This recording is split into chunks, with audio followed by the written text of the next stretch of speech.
Welcome to Business Talk here on businesstech.coza. I'm your host, Michael Avery, and thrilled to have you with us today. And I think we're just days away from one of the most spectacular transformations in the world, when the city of Joburg and Pretoria are bathed in purple with the blooming of the jacarandas. It's one of my favorite times of year. And it's a time that reminds us of the promise of transformation and of new beginnings as well. And in that spirit, we continue our series of conversations with Wendy Myers, a seasoned pro in the world of securities, head of securities at PSG Wealth, who's here to shed some more light on how we can just revamp our investment strategies in this very dynamic period of the year. Wendy, as always, a great pleasure having you back on the show. Thank you, Michael. Lovely to be here. Now, in the same way as we think about our physical health and well-being, and certainly that of our loved ones, I think you also need to consider their financial security as well. So simply put, family investing is really important. It's a strategic focus on ensuring the financial peace of mind for generations to come. And I think, especially if you're a breadwinner, that's something that preoccupies a lot of time. And shares can obviously be used as a way to support this. What factors should one keep in mind when investing in shares for long-term financial security and things like generational wealth, rather than maybe just something that's more short-term? Yeah, I think the key takeout for me is, obviously, as you've said, long-term investing. And that talks to, when you consider investing for your family, recognize that volatility, which is ever present. And if you look at what some of the markets movement last night overseas in relation to the interest rate comments from the Fed, you'll know that you can't react to the short-term moves. You've got to adopt a very consistent long-term view. And that's really around making sure that you are able to provide for your family for the long term. And it's also around making sure that you're not jumping into these quick market moves, which actually could ultimately cause you to incur losses, which is obviously going to set you back from meeting your financial goals over time. So it reminds me, at the top of the market, and we always see this behavior, at the top of the market, we can't buy fast enough. And on my daily radio show, I get emails that when we're in a bull market, Michael, what should we buy? Where should we be putting our money? At the bottom, we can't sell fast enough, and everyone wants to get out, and everyone wants to go into cash. And I think it's a cycle that we repeat over and over until we're broke, and then we wonder why our investing experience, isn't helping us reach those long-term goals. Exactly, and I think it's a very emotional investing, and I think investors are very keen to follow the herd and to knee-jerk. But I think when you focus on growing your wealth, it's really around making sure that your investment decisions aim to protect your wealth. You want to be able to achieve the objective of looking after yourself, looking after your spouse in retirement, supporting your children as they begin their adult lives, and potentially, protecting the wealth of your extended family. So it really is important to take that long-term view of investing and not to react to the short-term market fluctuations, because that's the reality of investing in shares. Yeah, and ignore the talking heads like myself and my market commentators on the daily show. We've got to find stuff to talk about, but often it's not the kind of thing that you should be making a daily trade on. It makes far more sense just to ignore what the crowd's doing, base your investment decisions on what you need to reach your goals, and then stick to the plan despite the fear or the greed, and that those are the emotions that really drive markets. When it comes to trading shares, though, there is a space for it. How can trading in shares help build a legacy of financial freedom and intergenerational wealth? Yeah, so I've always been an advocate of investing in shares. It's definitely, we've always said, and time looking back, shares have always consistently beaten inflation. So I do believe having exposure to shares is a necessary part of an investor's approach to investing for the long term. But as we've said, investors need to be very mindful of market risk, and they need to be patient, and they need to make sure that short-term fluctuations in the market are, really a reality of investing. And I think choose wisely in the stocks that you choose. Know that you're in there for the long haul. and then you'll reap the benefits of investing, and you'll have the means to look after your family in retirement and live a good life and not have to live a life where you've had to make sacrifices to your standard of living and to how you want to look after your children. Yeah, and it speaks of being very intentional. Often, I look at the successful investors or just people in general who've managed to invest wisely, who've effectively bought time in their later years. And it didn't happen by chance.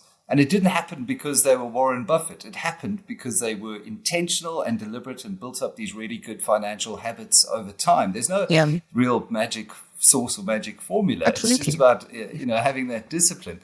Yeah. Now, when it comes to selecting the right entry point into shares, now a share gives you an entitlement to a company, a listed company, but there's individual stocks, there's exchange traded funds, there's unit trusts, there's all of these different investment vehicles available to investors, and I think sometimes that can confuse the layperson. What factors should we consider when selecting the appropriate vehicle for what we want to achieve? Well, I think it's important to understand that, unit trusts, their building blocks are equity. So if an investor is a bit anxious about investing in shares initially, unit trusts provide a good way of starting out your investment journey. And then as you gain confidence and you want to get more direct exposure to shares, that's where obviously opening an account with a securities firm is your next step. And then considering looking at ETFs, which are basically listed unit trusts. I think the only difference is that ETFs are passively managed. A reminder that you have active managers on unit trusts.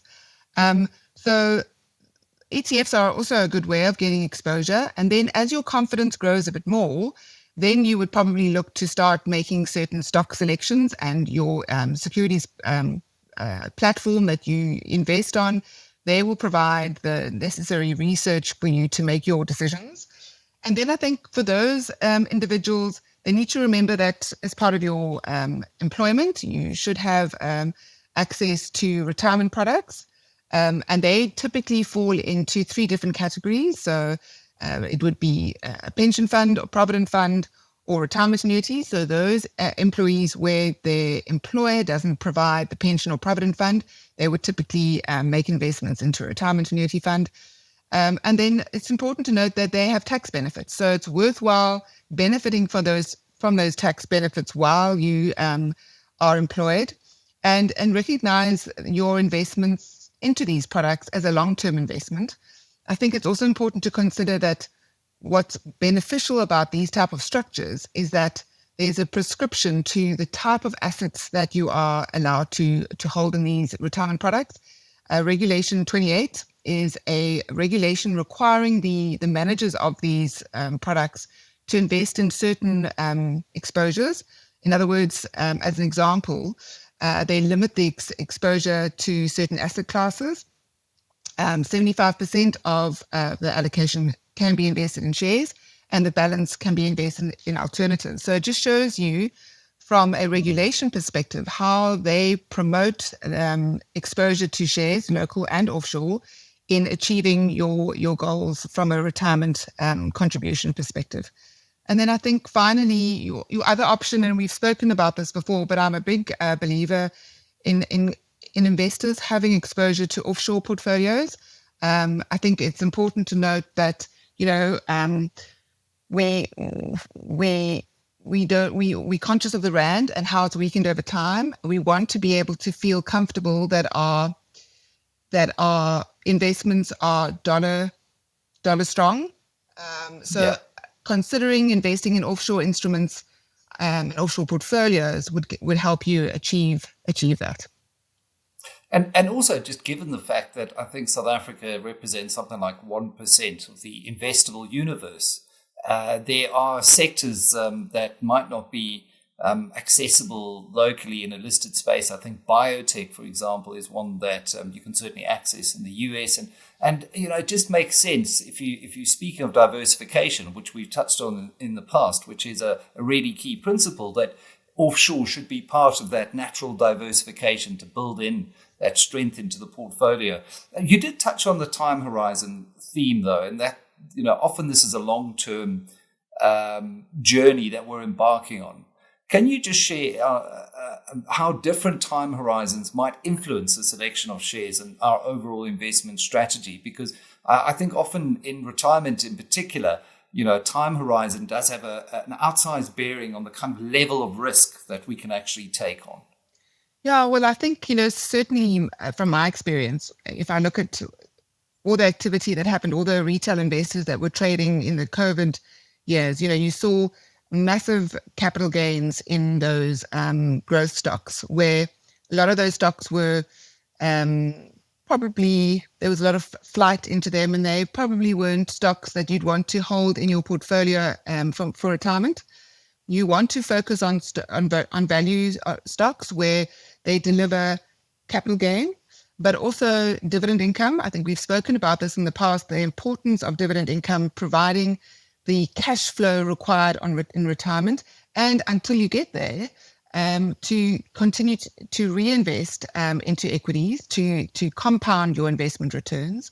And I think when structuring your portfolio, you need to be able to consider what are those stocks that are going to deliver the right returns for me, whether it's capital gain or dividend income, passive income, as we often refer to it as, versus those that are a lot more cyclical and a lot more volatile. And you want to structure a portfolio with less volatility, but delivering ultimately the right investment returns for you to achieve your investment goals. And often I think we hear in the marketing material risk-adjusted returns. I think what you just described is how we achieve that kind of risk-adjusted return, smoothing out the ride. And then that helps guard against the natural knee-jerk responses to maybe change course or sell out when we shouldn't be selling out. Just lastly, Wendy, and given these wide range of investment options, what final bit of advice would you give to investors who are approaching this time of year saying, right, it's either time to start or it's time to kind of spring clean my portfolio? What would your key bit of advice be? Well, I think, as we walk life's journey, your needs and goals change over time. So it's important as an investor to be flexible. Your children, their financial dependence on you changes over time. Certain times it seems to be quite cumbersome, their need for support, and then suddenly that changes. And so I think it's important to take stock of your portfolio, decide whether it's going to meet your requirements, make sure that you, especially as it becomes more material and more complex, and your needs and goals become slightly more unique, that you sit down with your financial advisor, because they are really experienced in guiding you and keeping you disciplined and connected to your path, your investment path, and they can help you structure the portfolio and definitely make sure it's optimized to reach your financial goals, because your requirements when you're in your 20s and 30s are very different when they're you're in your 40s and 50s. So it's about making those changes, sticking to your investment commitments, and then you'll reap the benefits to the long term, and so will your family. Yeah, and if you just think about those jacarandas blooming now, someone planted one of those trees years ago so that we could sit under the shade and really marvel at their beauty. You've got to start today if you want to benefit from that out into the future. And I think a financial advisor, given some of the complexity that you've also touched on and the tax implications, is a non-negotiable. I've certainly got a financial advisor, even though I talk about markets and stocks every day, and I know you do as well, as we've spoken about in the past. It's just, it's really good investment advice. Wendy, thanks as always for helping us take stock of stocks here on Business Talk. Take care. Thank you, Michael. You too. Well, a huge thanks to Wendy Myers for sharing that valuable insight with us today. And to you, the viewer, thank you for joining us on this journey. And remember, if there's one message today that you take home, it's clear. It's just time to take a fresh look at investing. Until next time, I'm Michael Avery, and this has been Business Talk, wishing you all a month filled with successful investments and new beginnings. Take care.